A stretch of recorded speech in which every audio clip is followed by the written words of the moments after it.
आदर्श शिक्षक गणेश पाडवींच्या वाढदिवसानिमित्त धनंजय गावितांमार्फत छत्री वाटप। शिक्षक हा समाजाचा कणा असतो। आपल्या ज्ञानाने तो अनेकांचे भविष्य उज्ज्वल करतो।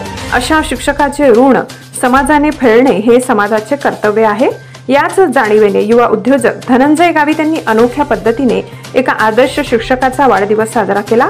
नवापूर तालुक्यातील खांडबारा येथील रहिवासी सामाजिक कार्यकर्ते तथा आदर्श शिक्षक गणेश पाडवी यांच्या वाढदिवसानिमित्त नगारे येथे प्राथमिक शाळेतील एकूण 71 विद्यार्थ्यांना युवा उद्योजक धनंजय गावित यांनी छत्र्यांचे वाटप केले। त्यानिमित्ताने युवा उद्योजक धनंजय गावित यांना नगारे ग्रामस्थांतर्फे सत्कार करण्यात आला। यावेळी नगारे गावाचे सरपंच अनिता नाईक, उपसरपंच अनिल वसावे, सामाजिक कार्यकर्ते आनंद नाईक, शिवम डेअरी फार्मचे संचालक नरेश चौधरी, शरीफ बागवान, मनीष चौधरी, वीरेंद्र ईशी, विद्यार्थी, शिक्षक, शिक्षिका आदी उपस्थित होते।